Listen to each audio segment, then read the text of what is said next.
The hollow beast, in the heart of Appalachia, nestled between the rolling hills and dense forests, there was a small, forgotten town called Black Hollow. It was a place few visited and even fewer stayed. The locals had a say: the hollow doesn't let you leave once it has your name. Most dismissed it as superstition, but for those who grew up there, the truth was far darker. It all began one fall night, a night so cold that even the stars seemed to hide behind a veil of frost. Sam and his two friends, Ethan and Maya, were spending the weekend camping just outside Black Hollow. They were city kids, thrill seekers who loved exploring haunted places and abandoned towns, hoping for a glimpse of the supernatural. They'd read about Black Hollow in an old, obscure forum, where people claimed to have seen strange things that defied explanation. Intrigued, they packed their gear and headed for the forgotten town. When they arrived, Black Hollow was just as eerie as they'd hoped. A few crumbling houses, a sagging church with a crooked steeple, and trees that twisted and reached out like bony fingers. But the strangest thing was the silence. No wind, no rustling leaves, not even a bird in the sky. It was as if the whole town was holding its breath. Sam set up the campfire while Ethan and Maya explored the nearby buildings. Inside an old,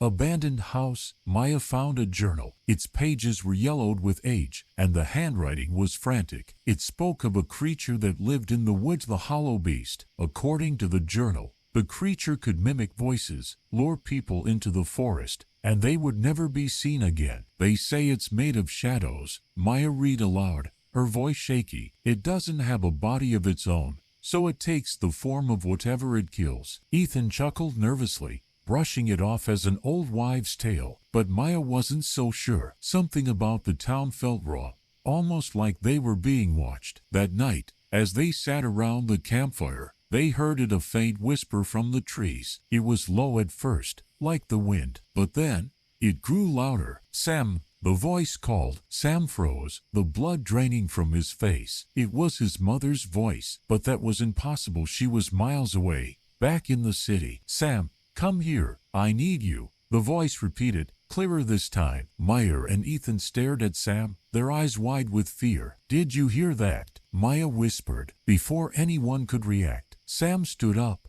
his face blank, and began walking toward the trees. Ethan grabbed his arm. "Sam, wait, where are you going?" But Sam's eyes were glazed over, as if he were in a trance. The voice continued, growing more insistent, more desperate. Sam hurried. Without thinking, Sam pulled away from Ethan and disappeared into the dark woods. Panic set in. Ethan and Maya called after him, but their voices were swallowed by the eerie stillness. They grabbed their flashlights and raced into the forest, trying to follow the fading sound of Sam's footsteps. The deeper they went, the darker it became. The trees seemed to close in around them, their branches forming twisted, unnatural shapes. And then they heard it again, but this time it wasn't Sam's mother's voice. It was Ethan's. "Ethan, help me," the voice echoed from somewhere ahead, faint and distorted. Ethan stopped dead in his tracks. His heart pounded in his chest. "That's impossible," he whispered. "I'm right here." Maya grabbed his arm. "Don't listen to it. It's the beast." Suddenly, they heard a rustling in the bushes. Something was moving fast. The beam of their flashlights darted through the trees, but they saw nothing. And then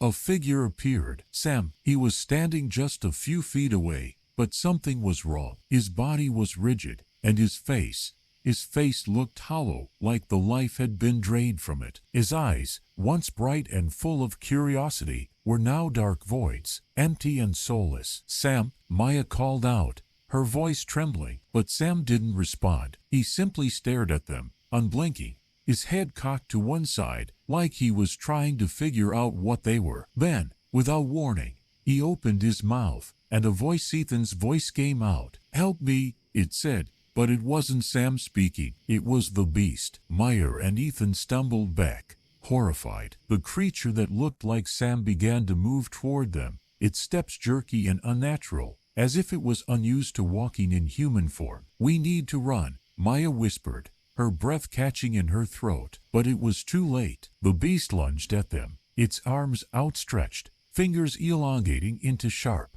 shadowy claws. Ethan and Maya turned and ran as fast as they could. The thing that once was Sam chasing after them, its footsteps pounding the ground like thunder. They didn't stop until they reached the edge of the forest, the twisted trees finally giving way to the old, crumbling houses of Black Hollow. Out of breath, they collapsed by the campfire, but Sam, whatever was left of him, was gone. For days, they searched, but Sam was never found. The locals didn't seem surprised. The hollow takes who it wants, an old man told them, and once it has you, you never come back the same. Ethan and Maya left Black Hollow that night, vowing never to return. But as they drove away, Maya could swear she heard a voice, Sam's voice, whispering from the woods, "I'm still here.